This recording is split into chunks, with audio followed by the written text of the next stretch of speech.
What's up, guys? We are doing it live. Let's get it.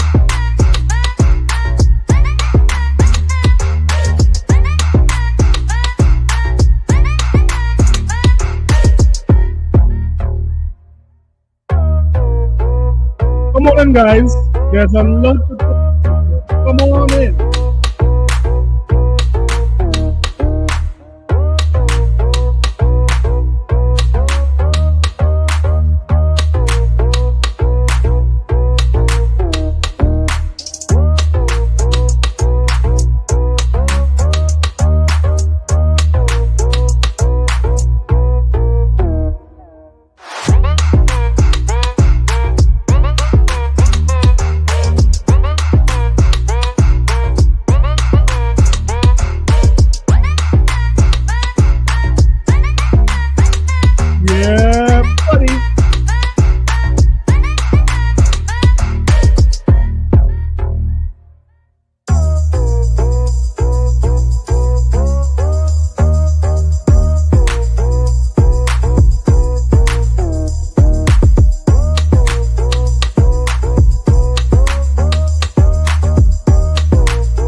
Button. There's something in the chat. I'll shout you out, man.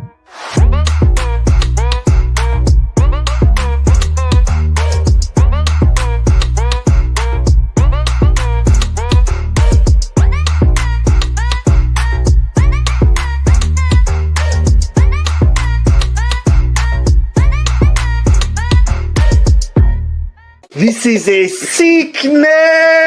Let's get it. It is a sickness indeed. Good evening, everyone. Good evening. How are you guys doing? How are you guys going? Let me play some smoky music for you guys.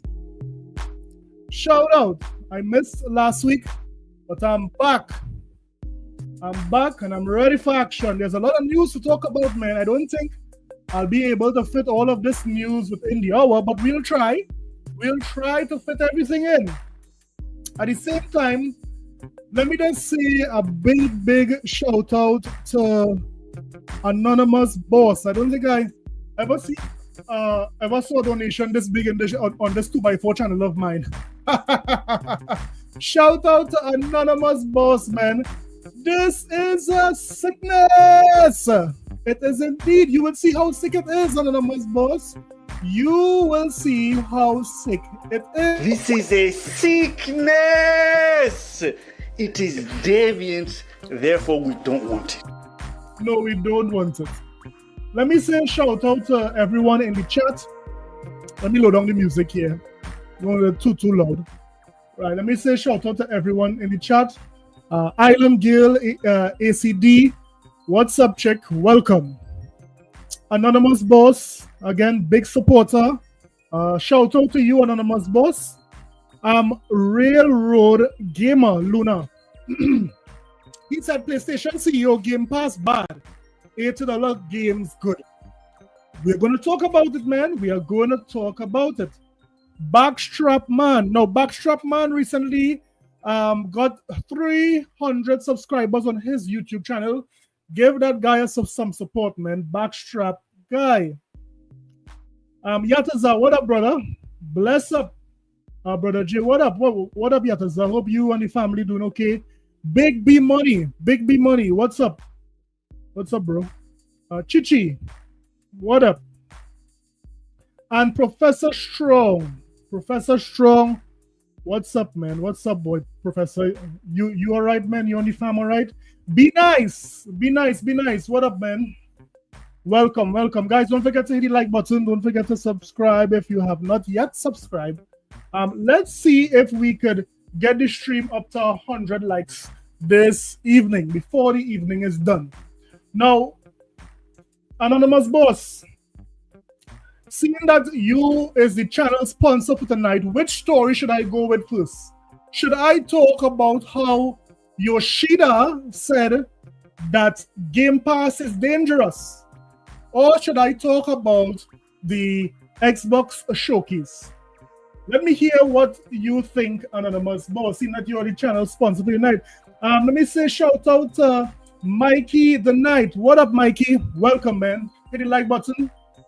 Don't forget to subscribe. Which topic should I start off first? Showcase? Okay, let's do the showcase. So we know that soon the showcase would be upon us.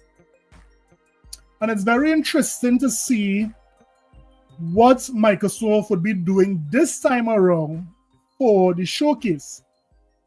Now, let me just say, for the past few years, guys, Microsoft finally found a flow of how to do the showcase that would appeal not only to the casual gamers, but also for the hardcore fans. Microsoft showcases in the past, 3 years, has been exceptional. Let me just say that. So this starts off by saying that we are officially T-minus 1 week until the Xbox Games Showcase, followed by the Outer Worlds 2 Direct on June the 8th. So the showcase would be on June the 8th, guys. It's very interesting to see what Microsoft. So we are going to see if we could have Xbox Games Showcase. Just now, hold up there, Bill. Bill, hold on. I'm speaking, Bill. Let me tell the guys what's going on. So guys, we are going to see if we can get our predictions in. What would Microsoft do at this showcase? What would Microsoft reveal at this showcase? But let's see what the showcase is about. Bill, take it away. By the Outer Worlds 2 Direct airs June 8th. Make some space on your calendar. The Xbox Games Showcase 2025 will be live streamed on Sunday, June 8th, starting at 10 a.m. Pacific /1 p.m. Eastern /6 p.m. UK time. Following in the footsteps of the 2023 Starfield Direct and 2024 Call of Duty, Listen to me, that Starfield Direct, when that Starfield Direct came out, listen to me, it was one of the most saltiest Direct. Now, when it comes to being hurt to the core, the 2024 Direct, that hurt the PlayStation community to the core. I mean, I did a video on that 2024 Direct, and I believe it's still one of my highest viewed videos. 22,000 persons viewed that. I mean, these ponies were sick to the stomach to see all the bangers. But most importantly, guys, what we are getting from all of these showcase is something very, very special, because we are finding out that at these showcase, guess what these ponies will be doing? We'll be getting all the games on Game Pass, and guess what, ponies? Guess who is going to pay full price for all these games? You.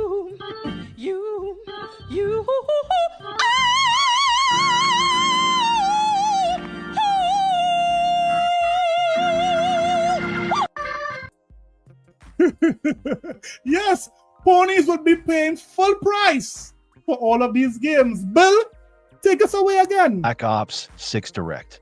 This year we will again have a double feature, with the Xbox Games Showcase immediately followed by the Outer Worlds 2 Direct. It all begins with our annual Xbox Games Showcase, bringing you a look at upcoming titles from across our first-party studios, in addition to incredible new titles from our third-party partners across the globe. This year, the show will be digital only. Our live stream will bring you everything you'll need to know about what's next for Xbox. No matter where in the world you're watching. Immediately following Showcase, the Outer Worlds 2 Direct will bring you inside the walls of Obsidian Entertainment, revealing new gameplay, details, and developer insights, straight from the people making the sequel to the award-winning first-person sci-fi RPG. You'll be able to enjoy our June 8th double feature through a variety of outlets. So, I mean, guys, on the screen now, you would see, you will just see a smorgasbord of games. Games upon games, bangers upon bangers.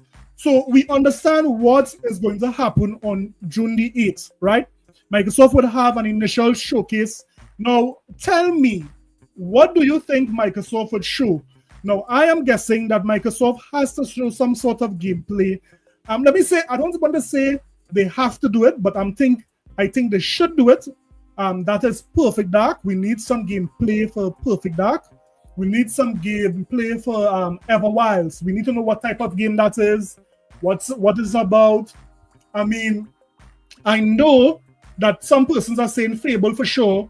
Well, we know Fable is very close to being completed, so we will see maybe some actual gameplay of Fable. But what else, guys? Look at the games so far that we got for 2025. So for 2025, I'm seeing here Avowed, South of Midnight, Oblivion. I'm seeing Towerborn. I'm seeing Doom the Dark Ages. So this is not like third-party partners. This is just first-party content. I mean, we are still expecting Tony Hawk. We are still expecting Gears of War Reloaded, Outer Worlds, Ninja Gaiden 4, and Call of Duty. Right? I'm seeing Indiana Jones like DLC. I'm seeing the Order of the Giants. So there's already confirmed big titles that are coming, right? But what do you guys think would be coming? Now, Rodi, I did send you invite on Twitter. If you like to come and share what you think is going to happen as well, you could come on in, right? Because I like to hear the back and forth, our different opinions. Yes. So what do you guys think will be happening? So a lot of persons are saying, well, I'm seeing Fable, I'm seeing different things that persons are looking forward to, but I don't know what surprises Microsoft could drop on us. I mean, I'm hearing talks and rumbling about Splinter Cell. I don't know how good Microsoft relationship is with Ubisoft to get Splinter Cell. No, Splinter Cell might still be a multiplat, but having Splinter Cell being shown or at the same time of the Xbox showcase would be a big deal, because Splinter Cell is something that is big. I'm seeing Backshopman saying Final Fantasy. Now, if Final Fantasy don't show at this showcase, it's very clear that Sony would have money-hatted Final Fantasy, the last two, to the point where it is Xbox alone can't get that particular game, because we know it's coming for the Switch, right? But what else? What else you guys think would be happening here in the showcase? I mean, all I'm seeing is so far, guys, even if nothing is revealed for this year, we are still eating good with all these games coming. Tony Hawk, Gears of War, Outer Worlds, Ninja Gaiden 4, and Call of Duty. This is so... Microsoft should slow down with these games. Microsoft should slow down with it. This is too many games, man. I mean, 2025 was already overloaded. Microsoft putting all these games on the Game Pass is wow. This is a service, man. This is a service. So what you guys think? What you guys are looking forward to? What you guys want an update for? Final Fantasy, Fable. What else you guys are looking forward to? I'm looking for Perfect Dark. Let me see what Perfect Dark is about. Everwilds and so forth. But I mean, this is what we could expect when it comes to the showcase. But this showcase is going to be big. I don't think I'll be in work, so I'll have to react to it maybe that evening.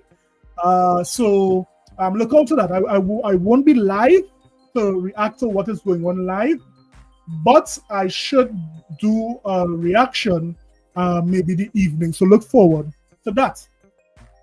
So let's move on now. Let's move on, guys. Let's move on to this debacle that Yoshida found himself in, because Yoshida here is giving advice to Microsoft, knowing fully well that Sony kicked him out. Sony kicked out Yoshida, and now he feels that he has the authority to say anything. I mean, the last time, previously, when it is Yoshida said that he He don't want to talk. He spoke to David Jaffe when he said that they kicked out Herman Holtz. No, not Herman Holtz. They basically kicked out this guy, Sean Layden. Right? Now he's commenting again. This time he's saying that according to Windows Central, he's saying former head of studio, Microsoft, former head of PlayStation says Microsoft Xbox Game Pass is dangerous. This is what he's saying here. It's dangerous because big companies dictate what games can be created. And he could not be more wrong.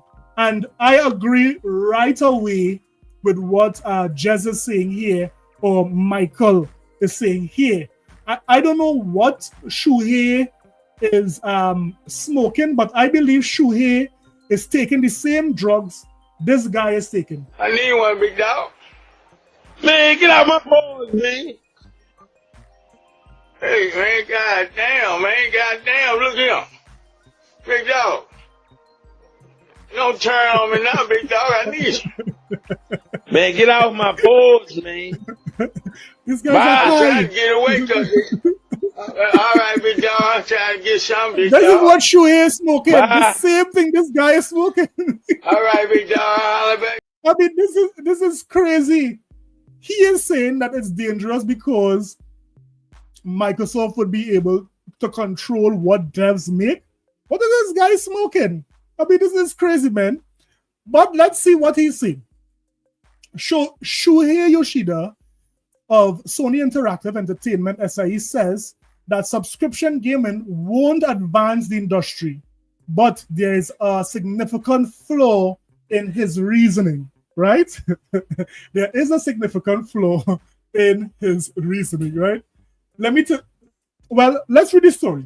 It goes on to say, in an interview with game developer, the former head of PlayStation, Shuhei Yoshida, had plenty to say about the climate of gaming subscriptions, pointing readily to Game Pass. He took aim at the potential wall a gaming subscription can create for third-party creators. Now, Yoshida don't know what he's talking. He's getting old, he's getting senile. Let's go on again. If the only way for people to play, this is Yoshida speaking here again. If the only way for people to play games is through subscription, that's really dangerous because what type of games can be created will be dictated by the owner of the subscription service, Yoshida said. Now, this is crazy. Yoshida is saying that how this could be, even on Xbox own platform, the only way to play games is not through a subscription service. Microsoft is giving persons the ability to pay for the games up front, or if they want to pay for the service, they can pay for the service. Let me say shout out to Chicken Eye. Chicken Eye, the best part in the chicken is the eye of the chicken. Rudy Revenge, what up? Anonymous Boss again. Bay Area, what up? Who did I miss? Whaleway Road Luna, what up? I said howdy to Be Nice and Chichi, right? So he's crazy. There is no subscription. Well, we already know that Google Stadia failed, but there's no subscription service currently that I know of that does not allow the player to buy the game upfront and to also, if they want, to subscribe. So I don't know what Yoshida is talking about here. And here is where he falls flat on his face. He's saying that that's really dangerous because the type of games can be created will be dictated by the owner of the subscription service. Microsoft has always said that they don't want to block creatives from creating. Why would he make this statement? Look at the kind of diversity. Who would have thought Microsoft would have allowed Pokemon with guns on their service? Isn't that innovative? Pokemon with guns, Pal World, is not something that the industry is used to, but Microsoft did support that game from the initial start, and also it did well. Microsoft did not dictate to that particular dev what type of game they wanted. And I mean, as we go down in the article, you will see that Michael really calls him out on that. He continues, that's really risky because there must also always be fresh new ideas tied by small developers that create the next wave of development. But Yoshida, this is what Game Pass is allowing. Game Pass allowed smaller devs to make their unique style of game. Look at Pentiment.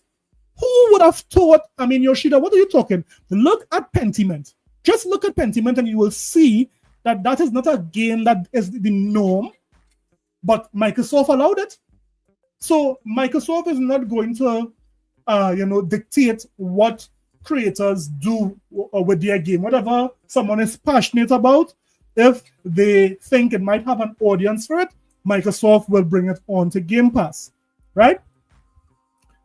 Now, hear what it says. While it's entirely valid to have concerns about anything in an industry currently plagued by layoffs and cancellation from Sony, Microsoft, and lately EA, the argument for these services has been repeatedly showcased, especially when it comes to ideas tied by small developers, right? It goes on to say, off the top of my head, because I'm too lazy to bring up lists, there are released games like Lies of P, Clear Obscure Expedition 33, Atom Fall, Atomic Heart, Blueprints, Tunic. All these games here, guys, are unique, right? I mean, Lies of P is more like roguelike, more like Elden Ring and so forth, but most of these games here are unique, right?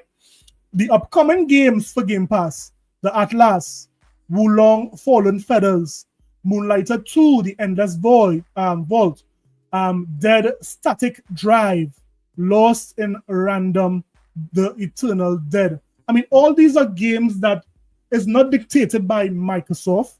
Sony wanted, or rather Microsoft wanted those games, and that is why they are putting it on Game Pass. So I don't know what Yoshida is talking about, that Game Pass is dangerous. I mean, he could have used a different argument to say Game Pass is dangerous, but saying that it is preventing the devs from creating what they want to create is a very, very stupid take by Yoshida. And I mean, Yoshida, everyone wants to know. What? Bro, what are you talking about, man? Yes, what are you really talking about, Yoshida? Make it make sense. So this was a hot topic this week. Persons was saying that Yoshida don't know what he was talking about. But let's continue. Now let's look at another topic, right? We know that we are about, let's say, 4 or 5 days, I believe it's 4 days away from the release of the Nintendo Switch 2. Now, although there is a lot of controversy with the Nintendo Switch 2, let's see what is some of the launch games that Nintendo would be having for the Switch 2. And you tell me, chat, tell me if this is a good lineup. So the Nintendo Switch 2 would be released on June the 5th, and the flagship game that they will be releasing with is Mario Kart World. We know this is the infamous $80 game. We have the Welcome Tour. I believe this is like $10. We have the remastered of, or the upgraded version to Zelda, Cyberpunk, the other Zelda, Street Fighter. Look at this list here, guys. Would you say that this is a good, launch list for the Nintendo Switch 2? Yakuza 0, Fast Fusion, Split Fiction. I mean, again, this is a good game. Fantasy Life, Guardians of Azuma. I don't know what is that. Ridge Racer, Sonic Shadows. Tell me if this is enough games that Nintendo is launching with the Nintendo Switch 2, we have Hitman World of Assassination, Bravely Default, whatever this thing is here. We have, okay, I'm not seeing that there. We have Nobunaga. We have Survival Kids. Wow. We have a number of games. Hogwarts, Fortnite. Do you guys think that these are enough to launch with the Nintendo Switch 2? I'm saying it's a good list for their audience. Nintendo knows their audience. Mario Kart would sell crazy. They would sell some Street Fighter. Cyberpunk would sell. Zelda would sell because everyone wants to see these Zelda in 4K, right? I'm guessing Hogwarts will sell us as well. What else game would sell at the launch of this? I'm maybe guessing Fast Fusion would sell as well. I'm seeing 4K 60. They are saying this game has. So there's a lot of games that Nintendo have for the launch of this system. The Nintendo crowd would eat this up. Parents would eat this up for their kids. So I think this is a safe launch. The only, dark cloud for Nintendo here is this price for this $80. This is crazy.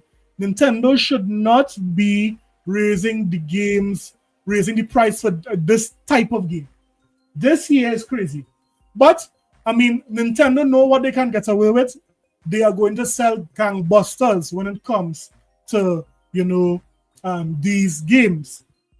So let's continue. Let's continue the ball rolling. So we know amidst price increases. Now, there is an argument that is being said. We know the success Expedition 33 had. The question is there still room for games being $50? And I believe that Expedition 33 proved that if it is you price your games well, you can still see success.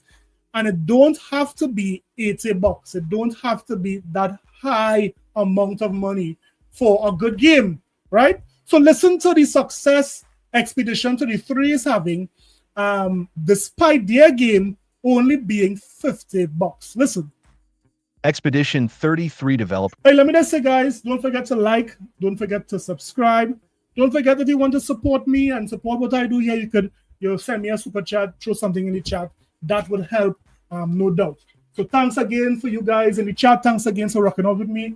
Don't forget to hit the like button. Says $50 tag was a win-win for everyone. We doubled down on it. By Fraser Gilbert. Friday, May 30th, 2025. There's been an awful lot of talk recently about the price increases that are being applied to many AAA games these days. Microsoft should look at this. I know that Microsoft is not going to make all their games $80, but I mean, Expedition 33 should be basically a testing game to show how well fans will support a game. If the game is good, if the game is of quality, and if the game is priced right? So, listen. Including at Xbox, where some first-party titles will be increasing to $79.99 in the future. We expect this to become the norm at most top-level publishers going forward. GTA 6 might even be priced higher than $80. Do y'all think GTA would be $100? I think so. I think Rockstar have a good argument at a strong enough title that they can say they are charging $100 for GTA. Yeah. Let me say shout out to Dolomite. What up, Dolomite? Let me say shout out to Nicholas Ellis. Welcome, Nicholas. What up? I'm seeing DJ H32X. What up, DJ? But smaller Bravo. companies might take a different approach, as evidenced by Claire Obscure, Expedition 33.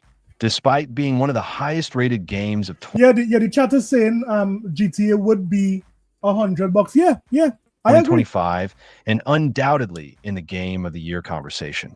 Expedition 33 is still only priced at £41 $49.99. And the game's publisher believes that these AAA price increases give smaller teams a chance to successfully launch more sensibly scoped titles for a lower fee. I'm really happy for the devs there at Expedition 33. They really put out a great title and they are getting all the benefits of it. Congrats to all the guys there who would have produced Expedition 33. You guys deserve it.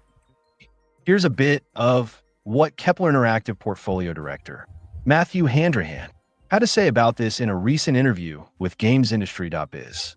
I think as that AAA price goes up, I think it creates more of an opportunity to be launching games, more sensibly scoped games, and pricing them at that $40-$50 range. Handrahan went on to explain that the team did actually receive backlash towards the low price point at first, with some people believing it meant they deliver an inferior product. But they decided to double down on it anyway and provide clarification to fans that they weren't producing a AAA game. Now, do you think Expedition 33 could go on to win Game of the Year? What do you guys think? Sandfall Interactive COO and producer Francois Muris followed up on Handrahan's thoughts.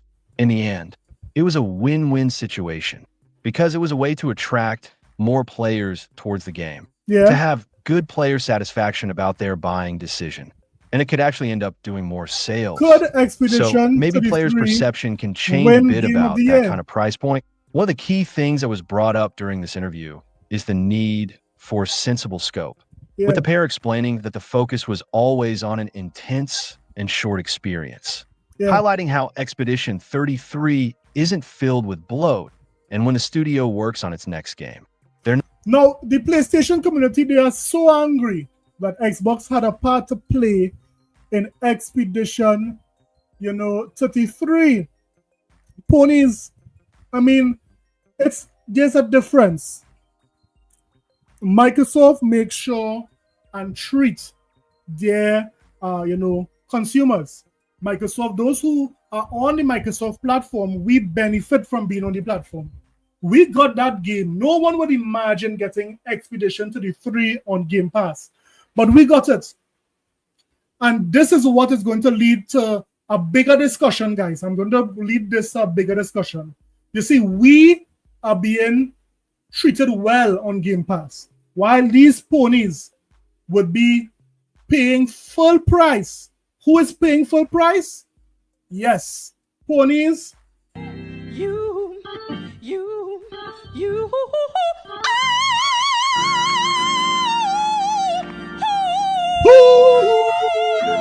Yeah. Sing it, sister. You are paying full price. Can't you understand that? Not planning to double or triple the budget just for the sake of it. So clearly the lower price range can still work for major games like Clair Obscur, Expedition 33 in the future. But the key bit is the scope and also communicating it to players ahead of time. Of course, you also need a game that's as incredible as Expedition 33 is a very tall order indeed. What do you make of Expedition? Yeah. So, I mean, Expedition 33 could go on to win Game of the Year. Congrats to the guys who would have priced the game well. They produced a proper game. And guess what? It could be Game of the Year. Anonymous Boss is saying that Wolverine could give it competition if it comes out. Now, based on the leaks that we saw, Wolverine don't look like it will give Expedition 33 competition. Now, the reason why I say that is that a lot of persons are getting fed up of these superhero games. A lot of persons are getting fed up. And remember that Wolverine is not Spider-Man. Spider-Man is a different kettle of fish. Spider-Man is internationally known. I mean, Spider-Man is loved by a lot of kids. So that's the big difference compared to Wolverine. And if they decide to go if Sony decide to go the more M-rated route, that could alienate even more gamers from that particular game. But again, guys, let's move on. Here we have PlayStation Podcast, who is crying about Game Pass, saying Xbox is dead, Game Pass is dead, And here Microsoft is just dead. This is what this group of ponies who gathered here together to, cope and to seat about Game Pass. Listen. Of those 40 million, you would say 10 million are your hardcore Xbox fans? Yes. Mm-hmm. Would you agree? Yeah. Okay. So if you take even 50% of that, because not everybody's going to buy every game, that's 5 million potential units of games that people are not buying because they are on Game Pass. So let me give you guys some preference or preface to what he's saying here, right? This guy here, Daniel Camelo, would have tweeted out that Doom the Dark Ages did not sell well, right? And what he was saying is that Game Pass would have contributed to Doom not selling well. Now, this guy who is talking is saying that Game Pass is without a doubt causing these games not selling good. And this is the bigger picture I am looking at. You see, Microsoft knew to a point, not in all scenarios, that Game Pass does it in some of their games. So what would be the solution to this? Keeping the games exclusive while Game Pass eats in slowly with some games, or share the game to everyone. So although Microsoft gamers are staying on Microsoft platforms, they are subscribing on Game Pass, they are staying on Game Pass, right? Who would be the ones to pay for the game? Who? Like, for example, me. Why in God's name would I ever want to buy a Bethesda game if I'm also subscribed to Game Pass? Right. It's they're in perpetuity. Now, Microsoft gamers don't have to buy Doom or any of the first-party games that come onto Game Pass. If they want to collect it, sure, they can do it. But really and truly, the buyers in this situation is you, ponies. You are the buyers. You are the ones who will pay for everything like the pay pigs that you are. You are the ones who will not get anything free. You will pay for everything. Thank you. You're making us pay for water, you son of a... Yes, we are making you pay for water. You're making us pay for grapes! Grapes too, you can't get grapes free. Apples, Things even that God pineapple. gave us for free? Yes, they gave us for free. Not you. You will burn in hell when I'm through with you. No one is burning in hell. You will not be allowed in my father's house. At all. At all. Thank you. You will pay for everything, ponies. You will have to pay for it. This is the strategy that Microsoft is going at. And this is why persons can't understand. Microsoft is holding fast to the subscription service for their gamers, those who are on the Xbox platform, right? So the Xbox platform is holding fast to Game Pass, is holding fast to what is available on Xbox, right? There are a few Xbox gamers who don't have Game Pass. They would buy the games as normal, no problem. But the main persons who would show if they really buy games are you, ponies. Microsoft will get the money that it was not getting from the Xbox gamers from not buying the game. They will get it from you. So while you guys complain about Game Pass, no doubt Microsoft is getting your money because guess what? It's available on your platform. You guys didn't get it. You guys did not get it. Don't ever need to. There is never going to go off the service because as long as there's a service, their game is going to be there because they're owned by Microsoft. So That's from the my question perspective, from the panel actually, is because the thing is, even though you could say the current danger is the traditional Xbox consumer no longer feel the need to or want to buy games. Because I have to be honest, I haven't bought an Xbox game since 2017. I was going to ask you, Wise, and I was going to ask Daniel, what was the last Xbox game you bought? Because that's a great question. Yeah, because you guys play on Game Pass. So in a way, we have kind of already been infiltrated in the sense Wait, Nib. Guys, you guys heard that? You guys heard that? They said that they play these games on Game Pass, meaning that every single person on this podcast has Game Pass. Listen to me carefully. They know the value of Game Pass. They know they cannot claim to be gamers and miss out that deal of a lifetime, which is Game Pass. Everyone on this panel has Game Pass. Isn't that something, guys? That is crazy. Every one of them who complains about Game Pass, who complains about Microsoft, has Game Pass. What up, my brother Rody? What up? What up? You're live. You're live. What up? Mic check. Yeah, is my mic on, bro? Yeah, I'm hearing it, man. Loud and clear, man. Loud and clear. The grand finale. The grand finale. So listen to me. Let me just pause it. Let me just laugh at these ponies for all of them having Game Pass. Let me just laugh for a bit.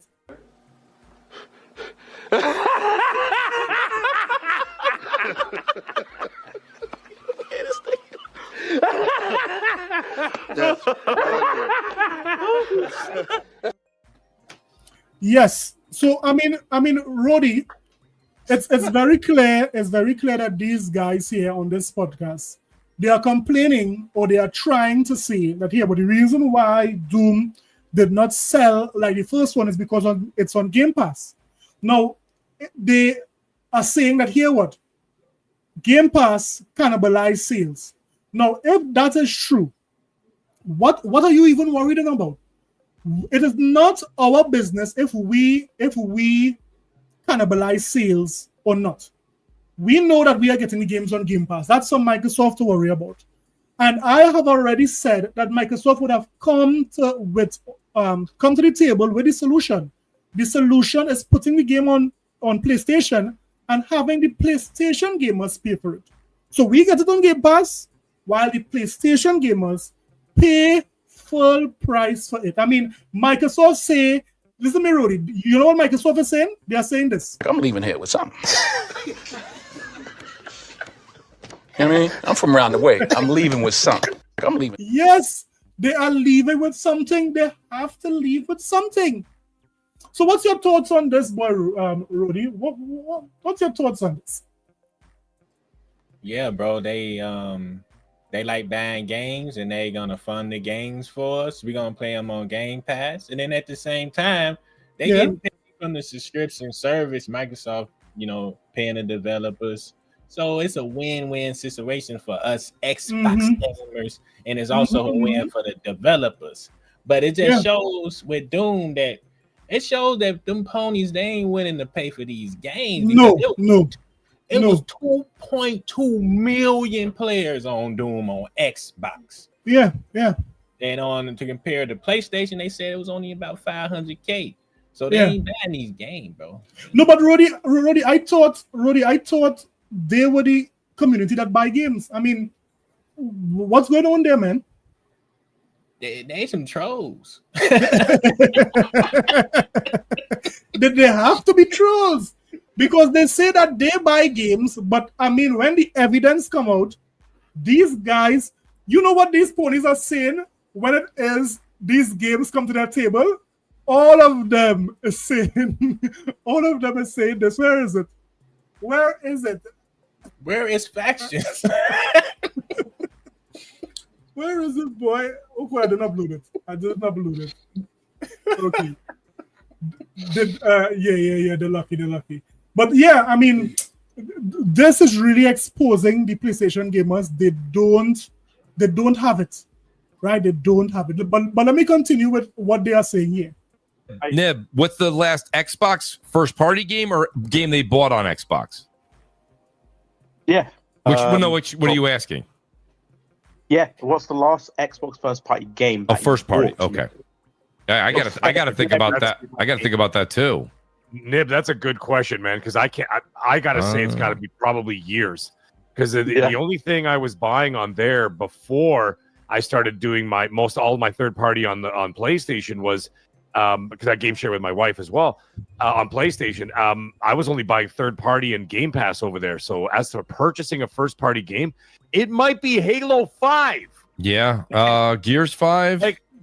Gears 5 was on Game Pass. Oh, it was, yeah. Yeah. Yeah, I think what this goes to show, Rudy, is that here Game Pass is very popular amongst the PlayStation community. Because let's face it, these guys are telling everyone. It's like, I can't eat. I'm broke. Yes, they're broke. That's why they can't eat. They're not getting anything to eat on that PlayStation platform, man. But I mean, what are your thoughts about it? You think they have a point that here what Microsoft, well, that one dude said that he didn't buy a game since, that's Mark, by the way. He said that he didn't buy a game since the Halo 5. What are your thoughts on, do they have a point where it is that these games that Microsoft is producing is good for Game Pass, or it's not worth buying on the Xbox platform? I feel like a lot of those games are bangers. Like, it's just, you know, they treating us as first class gamers. They treating us as first class gamers, and these ain't no bad games. You know, you feel me? But he ain't bad games since that long. Just shows how good the service is, bro. Yeah, just shows how good the service is. Because if they had that service on PlayStation, they'll be acting like it was freaking the best thing since peanut butter and jelly. Yeah, correct. You're absolutely right. Let's continue. Me, it was Quantum Break. No, but like, Quantum Break. Wow. Oh yeah, Jesus. 2016. I mean, I think I definitely purchased Gears 5, even though that's after the Game Pass was around. I definitely. Yeah, no, but you see, the long story short, the only thing Game Pass Ultimate is doing is cannibalizing sales from Microsoft. No, you don't have to worry about that. If the sales are being cannibalized, guess who would be paying for it? You guys. It's a win-win. Just as what Rudy said, it is a win-win for Microsoft. Now, at the end of the day, as gamers, we shouldn't care if Microsoft make big money or what have you. We should just be thinking about, as gamers, what are we getting from our platform? You understand what I'm saying?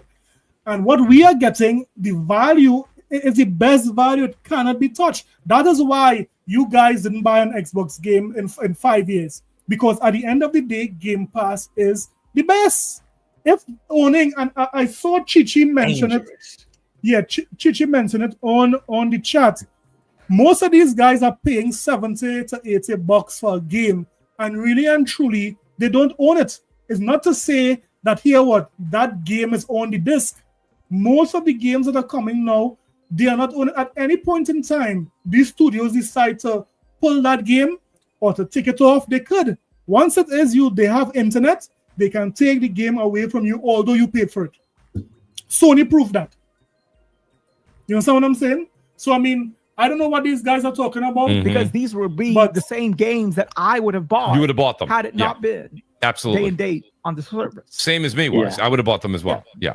Yeah. I mean, I can't speak, but the sad thing is I've only paid £47 average per year of Game Pass, because I've always got it on special deals or Xbox Live upgrades or, you know, CD keys or whatever. Like, so it's kind of tragic because it was supposed to be £180 a year, I think, anyway. And my average works out at like, well, maybe it's 50 quid now, because one of the years I got for 8. So even Nib here is looking for deals. So he is not saying, well, you know what? Let me not go for this deal.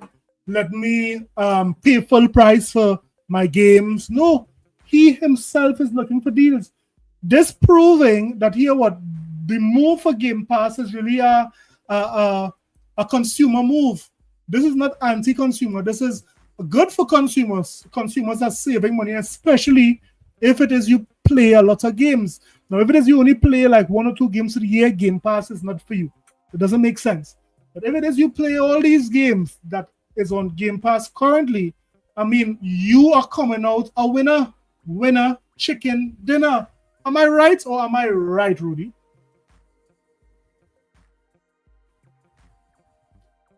But a few years I got for 80. But yeah, like £50. And I tell you right now, I would have spent a hell of a lot more than that per year buying their games.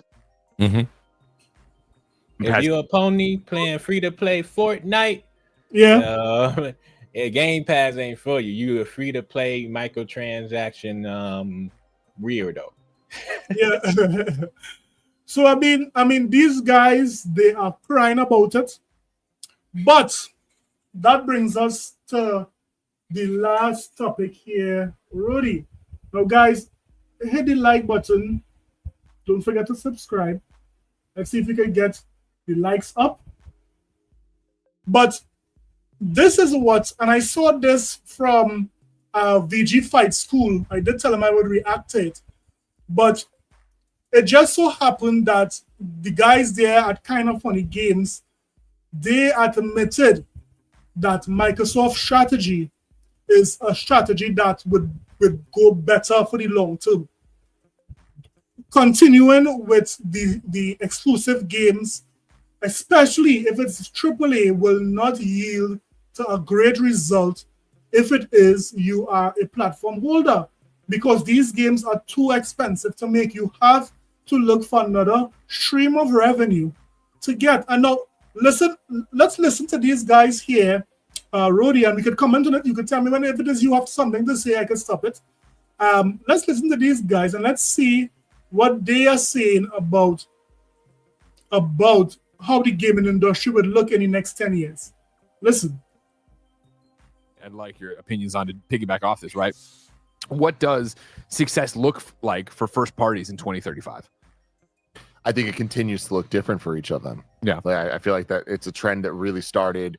I mean, debatably, Nintendo started it with the Wii when it decided to be completely underpowered. Like, that was a choice strategically. But I think that this generation that we're currently in of the Xbox Series X, PlayStation 5, and Nintendo Switch, like each one of them were clearly going down different paths. And I feel like Xbox kind of fumbled down the path in a bunch of ways, but found the direction. And where they're going down now, it's like, yeah, I think this is going to really. So the fumble that he's talking about is that Microsoft, they took too long to realize that ponies would pay big money for 4-year-old games. Ponies would pay big money for games that would pay a premium for games that was released 5 years ago. Wrap your mind around that. So once it is, Microsoft was able to find out. Remember when it is they said they were going to put 4 games and then they're going to learn? Well, they learned. Microsoft learned that these ponies are hungry. They are desperate. They are starving. And listen to me, these guys are just, they are looking hungry. So Microsoft is saying, here what? Microsoft is telling everyone. I'm not looking for friends in this thing, people. I'm not looking for friends. I'm looking for money. Yes, Microsoft is looking for money. You want to see giddy up? This is the bad news here that these ponies are getting when they realize that Microsoft is making a killing off of their platform.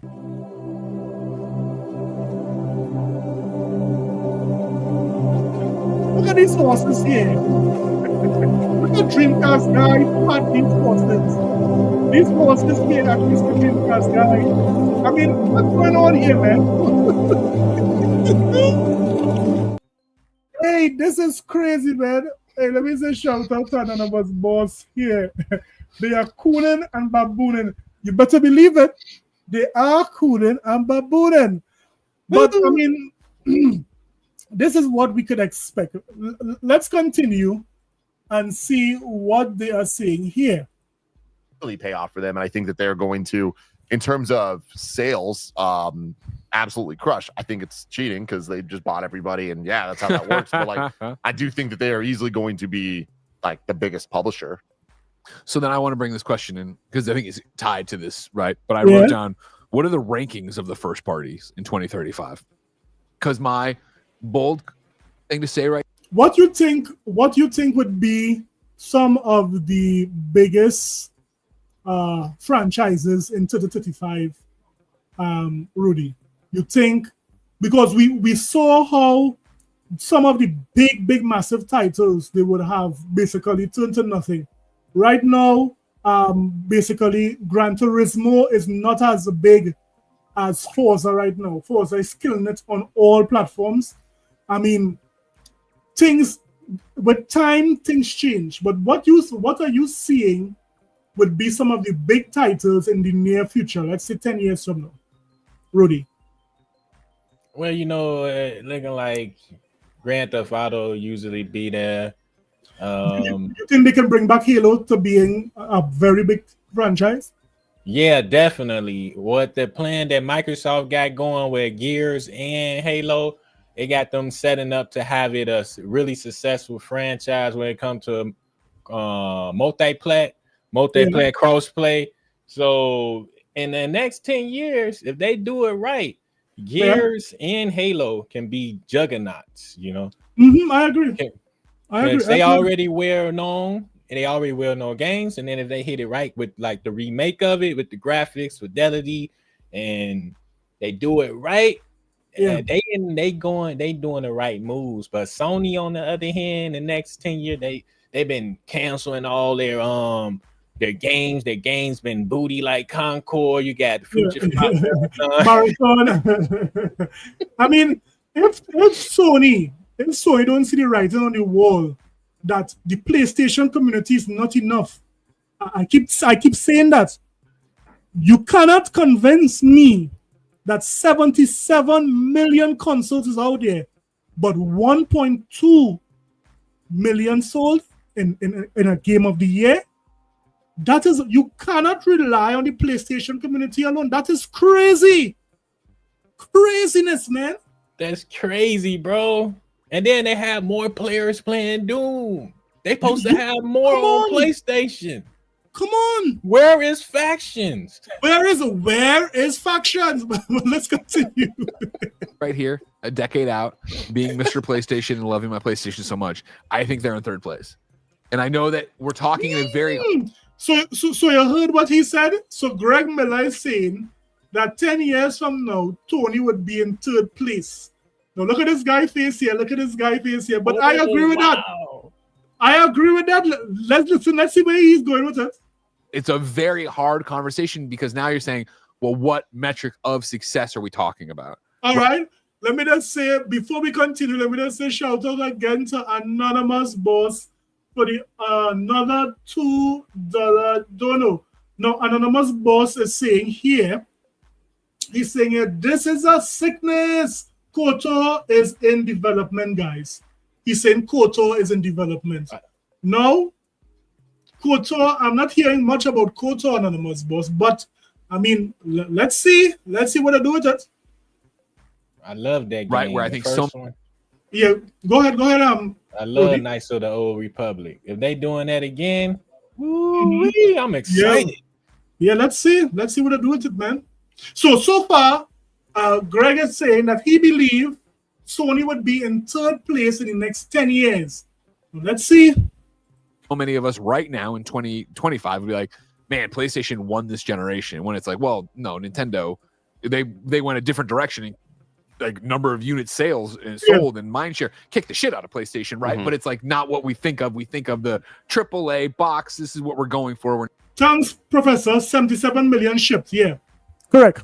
Nintendo isn't playing that game. Xbox lost so badly last generation that they stopped playing that game and made a big deal this generation of we're not playing that game anymore. I think in 10 years, based on what we're seeing right now. No, and he's correct. It makes no sense for Microsoft to play the game of exclusives because I'll tell you something. Look how much Microsoft games are selling on PlayStation. These games were always great, Rudy. They didn't become great because they came to PlayStation. But if you notice, the PlayStation gamers did not leave PlayStation to buy an Xbox to play these games. So instead, Microsoft is going where the gamers are. Now they would have tapped into a brand new audience. Microsoft has gained the PlayStation audience to capitalize on that bulk of people to buy their games. And they are seeing returns on it. So they are not playing that game with Sony because really and truly, these PlayStation fans are not leaving their platform. to go to no other platform because of the history they would have had, their library of games and so forth, right? They're not leaving their platform. So Microsoft said, okay, you're not leaving, but then we are coming by you. And when Microsoft came out in PlayStation's yard, Microsoft came in PlayStation's home, and they are dominating right now. No one can dominate Microsoft right now, not even PlayStation on their own platform. Wrap your mind around that. They turned the PlayStation into an Xbox. You could beat that? Come on. In the Xbox PlayStation race, I think Xbox has set themselves up so well to be the most successful between Xbox and PlayStation, because I think they're gonna be ahead on cloud, they're gonna be ahead on the app, they're gonna be ahead on play it on whatever device you want. The campaign that's running right now, this is an Xbox, right? This is an Xbox. I think PlayStation. You know what's funny, Rodia, as you said that the PlayStation community cannot get their minds around success being without selling consoles. They are convinced that the only way you can be successful in the gaming industry is by selling lots and lots of consoles. That is in their mind. They be like, right? grand opening, grand closing. You know what I'm saying? Bunch of boxes. that is what they believe in their mind. But the industry has moved on. I'm asking you this, Rudy. Is Sony seeing the returns when it comes to software sales based on how many units they would have shipped? Are they seeing the returns with all of their first-party content? Yeah, they definitely, as being like, selling all these games as a third-party publisher, it's something that we never seen before. And they're gonna benefit off of this, because it's like you're gonna have the best console, and at the same time you're gonna have the best games. And then it's about selling software at the end of the day. If you're selling consoles for a loss, and Microsoft literally basically utilizing them to make more money while they selling consoles for a loss, bro. Yeah. So Sony is not benefiting from this 77 million units sold. You know why I know that, Rudy? Then why are they going the PC? Why are they putting games on PC? Why, for the first time this generation, Sony decide to put some of their titles on Nintendo? It's very clear that Sony is telling these ponies that they are not enough. They are not buying enough games for them to keep all of their games only on a PlayStation platform. They have to go to PC, and in some instances, they have to go to Nintendo. That is clear. I can't understand why they are not seeing it. You're right, bro. That makes perfect sense. Of course, it makes sense. But they won't see it. You know why? Because they are blinded by the horse here. The horse here is blinding their face. But let's continue. Is going to realize, if they haven't already, that was a great move on where the tech is going. And by the time they start trying to spin that up, it'll be hard, I think personally, to get the same hopeful mind share out of an audience, out of the world, that's what they're doing. I mean, there's so many variables, obviously, with trying to predict this stuff, but I think we look at Sony and go, oh, they won, right? And, we're discounting that Nintendo's still dominating, but they beat Xbox because they have the IP, right? They have the IP that's on HBO. No, you are wrong. They are wrong. The reason why Sony is ahead of Xbox is because of self-inflicted wounds by Xbox themselves. When it is Xbox released the Xbox One, if Xbox did not fumble the ball there, Sony would have not been ahead of Microsoft. That's clear. The mere fact that they came on, Don Matry came out and said, TV, right? The mere fact that they said, here what, always on gaming. The mere fact that they came out and say that, here what, you always need to be online. All of that is what killed the Xbox. Xbox made those self-inflicted wounds, and that is how Sony seized the opportunity, and that is how they got the lead, and that is how they got the mind share. That's very important. So now when it is a casual, because mind you, the majority of persons buying a PlayStation console are casual gamers. They're buying it for the Fortnites, the Call of Duties, the MLB, the basketball. That is why they are buying these consoles. It's not the hardcore. Let's get that straight. And the reason why is because PlayStation has the mind share. When you think about gaming, you are thinking PlayStation consoles. So the majority of persons purchasing a PlayStation consoles are casual gamers. So it wasn't because of the IP, because if it was the IP, Rody, then guess what? Every single first-party PlayStation game should be over 30 million sold. Over 30 million sold. But when you look at all of these games, we are seeing that the second Horizon sold less than the first one. Make it make sense. How could it be the IP? This is not Nintendo. So, I mean, this guy is saying IP, but I already discounted that. HBO, they have the IP that when we're talking these first party third person action games that we think about are the big sort of, those are the ones that you look at and go, Just now, who do you want to look at the news?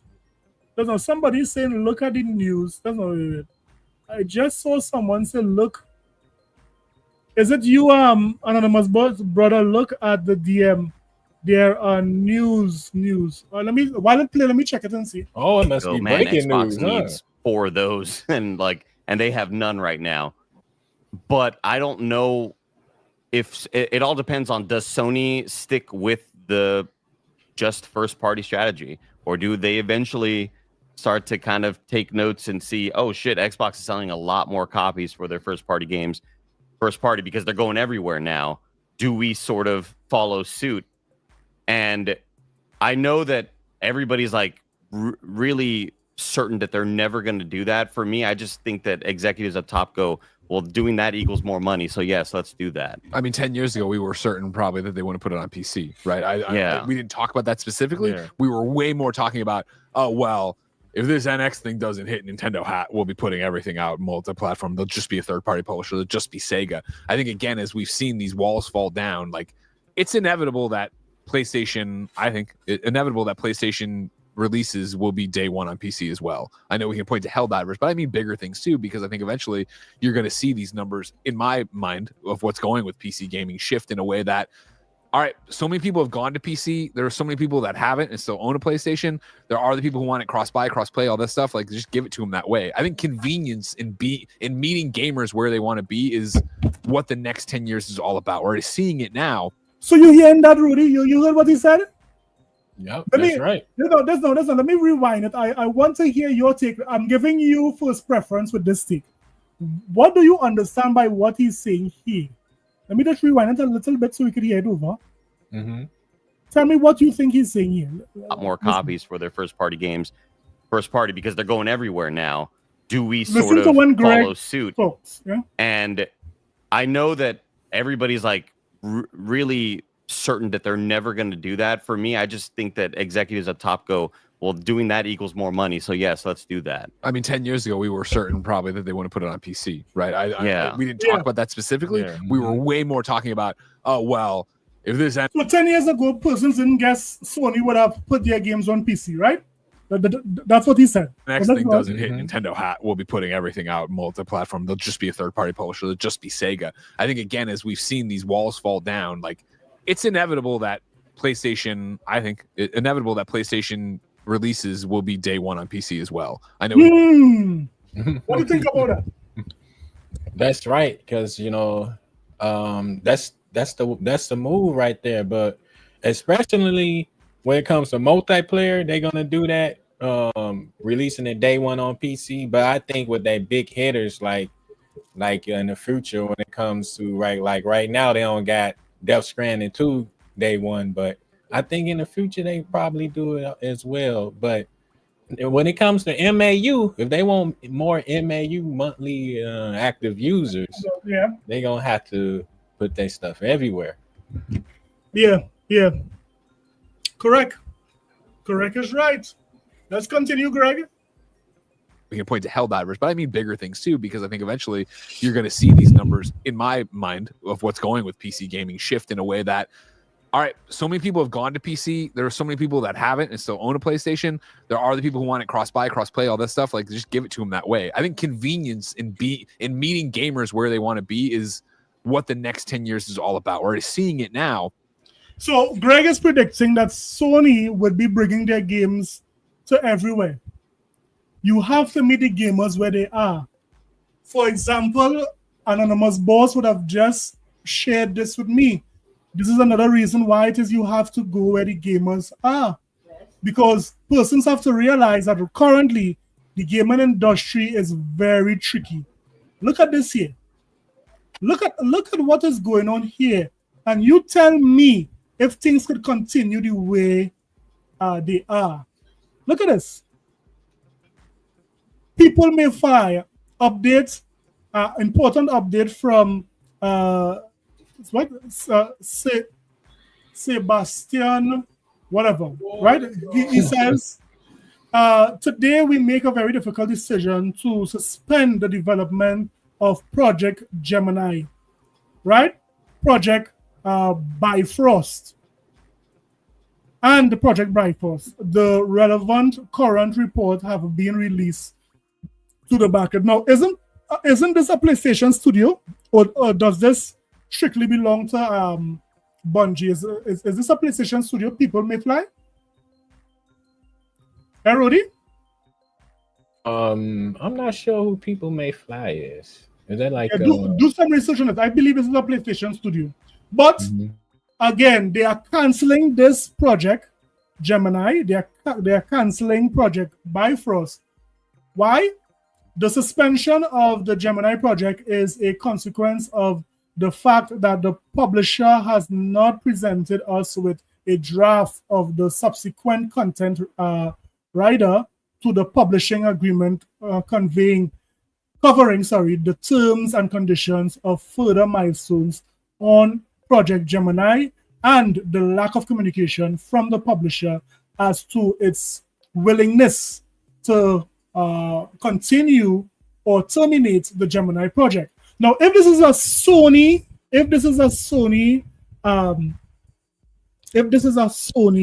studio, or whoever studio this is, I mean, this is sad, but it's just showing you the way the industry is going.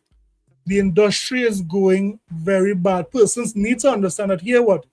Not because you have all of these games means, or all of this console sold means that you will necessarily save a studio, but you need to be very careful, right? So Microsoft doing this, I'm hearing that some persons are saying, I think the word maybe both is a Square Enix project. Some persons, let me see what they're saying here. Some persons are saying that they are system with EDA. It has been reported that they are a support studio for EDA, I believe.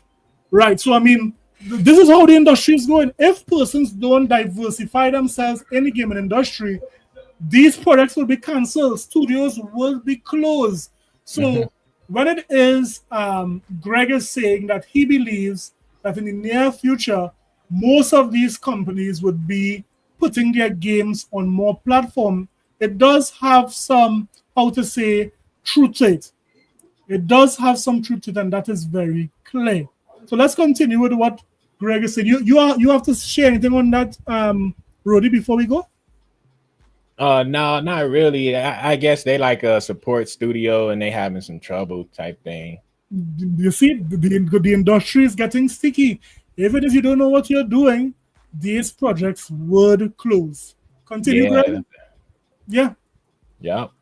But it's such an old example, I think, of IGN when we were there, right before you were there, when you were there. But like old IGN, where we had a conversation. I remember being there in whatever year it was. I can't remember if you're actually there or not. But of like, are we putting IGN videos on YouTube? And the answer it was no. We have IGN.com. People will come to us and they will watch videos on. Yeah. So here how they was reasoning before, Rudy. When they were on IGN, they were saying here what all the videos that they are making would go on IGN.com. Forget about YouTube. This is where it's at, right? Now listen to what he said. IGN.com, and that was wrong, right? We learned the hard way at the time of like, no, you need to go meet the gamer, the consumer where they are. And clearly, the consumer, I think, is speaking right now loudly of, I want my games everywhere. I want to be able to play. I want to have some fun. Yeah, it's interesting. I kind of am on the other side of this one. Please. I think that everyone, you guys are making a lot of sense, but I think that with where we're at, PlayStation's in a different place. When we talk about the PlayStation is in a different place because the casuals are not buying the first party games. That is clear. When you look at what Nintendo is doing when it comes to sales of these games, it is night and day to Sony. The big franchises that Sony have, the international franchises like Spider-Man, maybe God of War, maybe not even Horizon. And I see what he's saying, bro. That IGN had to change their strategy. They couldn't just be on the website anymore. When you had YouTube, social media taking off, they had to go on YouTube too and put their videos. And that's like a metaphor to what Sony doing. Like they can't just say, just be on one console no more. Everything changing. They need the MAUs. Come on, brother, preach. It's easy. It's easy because the PlayStation gamers are not enough. Listen to what he's saying here. Prestige games and like what people think the general public thinks about PlayStation, they still have that. I don't think they're going to lose that. I think 10 years is a long time. There will be a lot of technological changes that could make everything I'm saying wrong. But I think that to Andy's point, Xbox is selling more than they have ever, whatever, with these games because they're putting on a console that has an insane install base. PlayStation putting their games on Xbox doesn't have. No, I disagree with you here. Some of the games that Xbox is putting on PlayStation is doing well, right? I will go and say the majority of games are doing well. But let's not get it twisted. Not every single game that Microsoft puts on PlayStation does well, right? We have just seen the example of Doom. We have just seen the example of, Indiana Jones. Those games did not do exceedingly well. So, I mean, it's not to say that although you have an insane install base means that you guaranteed are getting great sales. It just shows that here what some of the games appeal to these ponies more than others, right? So let's not get it twisted. It's not just about putting their games on PlayStation. I would say that Xbox have more success putting their games on PC than on PlayStation. Have that. So it's like not necessarily going to change that so much. PlayStation games be on PC day one. I do think that is an inevitability. That should be the goal. I imagine that will happen. I mean, PlayStation put it on Nintendo is what I'm. I mean, Concord coming on PC day one didn't help Concord. Rudy, did it? A PC have Concord. You said yeah. PC had Concord day one. Yeah, they had Concord day one, bro. Did that help them? Instead, no, it didn't help them, man. Instead, PC helped bury Concord even. Concord, your name is coming up again. Go down in the hole. You're here on Earth too long. You are dead. It's time to go down 6 feet under, Concord. So yeah, Concord. PC did not. No, it didn't help Concord at all. PC didn't help Concord. Let's see if PC would help Marathon and also the games, Fear games. Let's see. Yeah, but Rudy, I mean, it is very interesting to see where the gaming industry is going. It's very interesting to see what is happening in a couple of days. We have the release of the Nintendo Switch 2. How do you feel about that? How do you feel about the Nintendo Switch 2, Rudy? That's gonna be interesting to see how it does, and that's just right around the corner, right? June, Is it releasing June 2nd? No, I think it's June 5th. I think June 5th. Oh, okay. Yeah, oh man, $80. Woo! How about you? You gonna get one? You gonna get you one, Jay? Well, I'll tell you something, right? I'll tell you something. With Nintendo, I don't approve of the $80 games, but I believe I will try to cop the Switch 2. I'll see how it is, right? Let me see for science reason. I'll unbox it on the channel, and you guys will tell me what you guys think about the console, right? Actually, before I started the stream, I saw someone was doing a live unboxing of the Nintendo Switch 2. But I didn't want to put it up on this thing before they blow up this channel. So if you guys, I might put it in the chat afterwards. If you guys want to see the unboxing of the Switch 2, I'll put it on the chat. But other than that, I think the Switch 2 will be successful. Would it be as successful as the Switch 1? No. It won't be as successful as the Switch 1. I believe the price is still a little too much for some gamers. In addition to that, the games, Nintendo need to bring those games down. That $80 games is failure. Now, what are your predictions for the Xbox Showcase? What is one game do you think, one or two games you think would be coming? That's gonna be banger. Well, you know, I think they're gonna dive into some State of Decay 3. Yeah. State of Decay 3. They probably tease some Elder Scrolls 6. And that's gonna be fire because you know they just released Oblivion. They got all that excitement and stuff. Yeah. And then because they're gonna have Outer Worlds 2 there, but yeah, it's gonna be fire. They're gonna show some E-Day. Ooh. What about Perfect Dark? You think they'll show Perfect Dark? Perfect Dark? Oh man. Definitely they got it because last I heard it was almost finished, but then it was like it's not, but then it is. So I'm thinking, yeah, they probably show that. You know, it's one of the biggest showcases of the year. Shout out to Enjoy the boots on Sony's neck and also Christopher Stewart.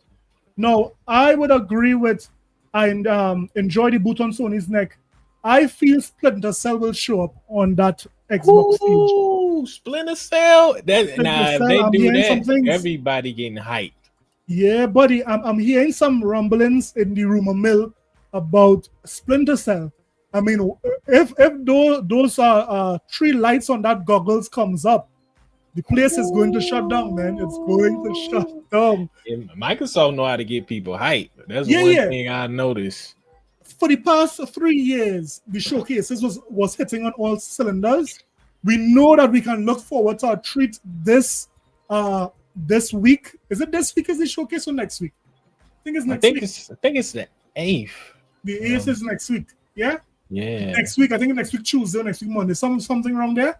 Yeah. I can't wait to see what Microsoft. Is it a Sunday? It could be a Sunday. I think it's Sunday. Next or this Sunday coming. It says, "Yup, the 8th at 10 a.m. Pacific." Is a Sunday? Let me check my calendar here. Let me see. Yeah, it's a Sunday.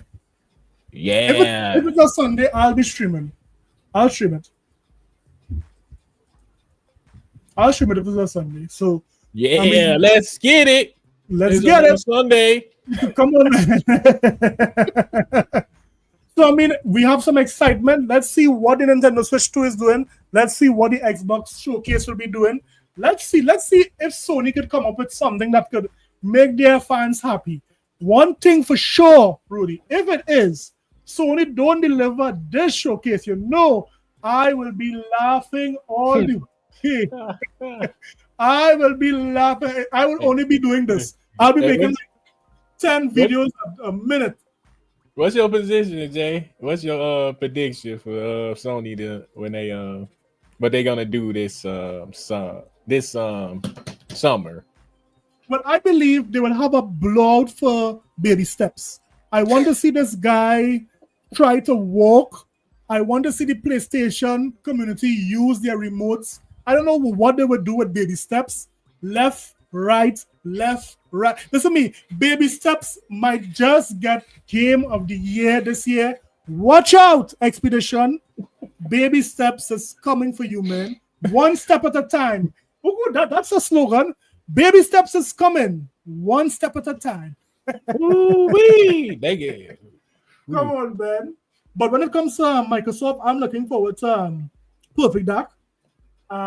If they could revive Killer Instinct, a new Killer Instinct, I don't mind. That would be hearing that Ultra in the background. Ultra Hearing that, woo, buddy, that will make the pause raise. That's when I That was will a Nintendo fanboy when they had Killer Instinct, Golden Yeah, buddy. 007. Come on, man. Come on. Come on. Perfect Dark.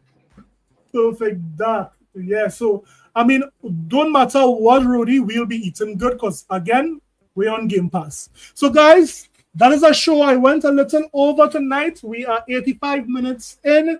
Let me just say shout out to Rudy. Give him a sub. He also has a YouTube channel. You could plug your YouTube channel in the chat, Rudy. And thanks to all the guys who rocked out. I enjoy the boot on Sony's neck was here. Space Shot. I don't think I shouted you out, Space Shot. What up, my bro? B Big Money. What up? Nice to always have you guys here. CC, Dolomite. Who else I missed? Christopher Stewart. Delmas. I did not shout out Delmas. Garfunkel. What up? What's that? Ease Up Gaming. What up, guys? Don't forget, guys, on your way out, hit the like button. Thank you, guys, for all the support. The big sponsor for tonight, Anonymous Boss. Thank you for all, the super chats, Anonymous Boss. Thank you to, Professor Strong, Yataza, all these guys. I haven't seen Bounty in the chat for a while. Shout out to Bounty wherever he's at.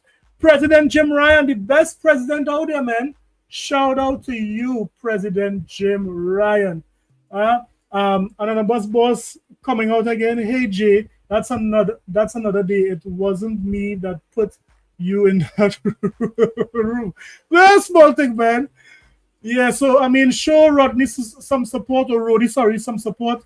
Guys, take it easy. Don't forget, guys, God first and mankind after. Later.